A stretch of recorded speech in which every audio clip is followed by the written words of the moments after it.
Salut, avez-vous déjà vu la véritable fin d'Harry Potter? Oui, la vraie. Je sais bien que vous ne pouvez pas me répondre et que c'est une vidéo, mais si je vous posais la question en face et que vous me répondez oui, il est très probable que vous ayez tort. Mais dans ces cas-là, la question que vous êtes tout à fait en droit de vous poser, c'est: mais quelle est la véritable histoire d'Harry Potter? Moi, je sais, et je vais vous la montrer. Elle est poignante et elle tient en seulement 25 secondes. Oui. Ah, Harry Potter, te voilà enfin!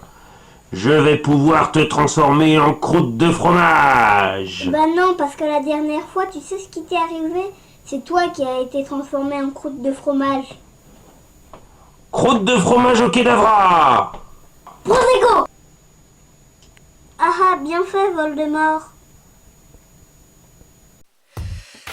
Je sais ce que vous vous dites. Comment ai-je fait pour passer à côté d'un tel chef-d'œuvre? Et vous avez raison. Vous avez raté une énorme partie de votre vie. Des 8 films, le 9e est de loin le plus spectaculaire. Mais ai-je vraiment besoin d'en parler? Oui. Ok. Tout d'abord, on peut noter l'incroyable performance des acteurs. Car oui, ce sont des acteurs. Surtout Voldemort qui est tellement investi dans son rôle qu'il en fait saturer le son. Croûte de fromage au Kedavra! Et les décors sont incroyables. Je me sens vraiment proche de Poudlard. De plus, l'éclairage jaune est typiquement celui qu'on retrouve dans les forêts. J'arrive même à sentir l'odeur du fromage. Tous ces éléments mettent quand même une sacrée ambiance. Et c'est en ça que le film est réussi. C'est à vrai dire le seul qui m'a donné des frissons. Waouh quoi. Enfin bon, parlons des musiques.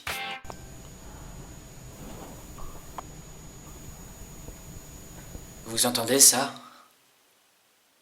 Il n'y a pas de musique. Mais oui, car aucune musique n'est assez puissante pour donner ce qu'il manque à ce long métrage. Et il ne manque rien.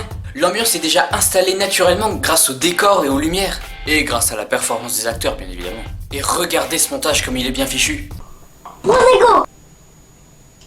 Ah, bien fait, Voldemort. Les sorts agissent immédiatement sur la cible. C'est tellement rapide qu'on a beaucoup de mal à suivre le mouvement des personnages. Et les effets spéciaux. Je me sens tout de suite plongé au cœur de l'action.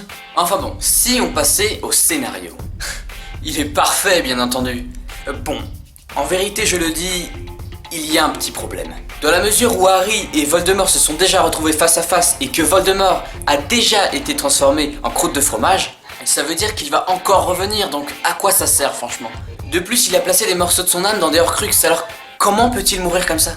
Peut-être que le pouvoir de la croûte de fromage est beaucoup trop puissant, à moins que le Horcrux soit déjà détruit. Mais dans tous les cas, il manque quelque chose dans ce fichu scénario. Bon, c'est bien la seule chose que je peux reprocher à l'auteur. Je sais bien que c'est dur d'écrire un scénario, moi-même j'en ai écrit un, mais il faut prendre soin d'avoir tout mis pour que l'histoire soit vraiment compréhensible. À moins que... À moins que quoi? À moins qu'il soit en train de préparer une suite. J'attends de voir. Ça fait quand même presque 7 ans. Oh, tu sais, nous ne savons pas combien de temps ils ont pris pour faire le premier. Et qui sait quand est-ce qu'il sortira le What the Cut 38? Ouais. Voilà, c'est tout pour ce premier numéro de chef-d'œuvre, j'espère qu'il vous a amusé. Le peu de personnes qui me suivent depuis le début de la chaîne savent que ce n'est pas la première fois que je lance cette petite série. Je m'excuse au passage d'avoir supprimé les 2 premiers épisodes, surtout que c'était une raison totalement stupide. Enfin bref, passons.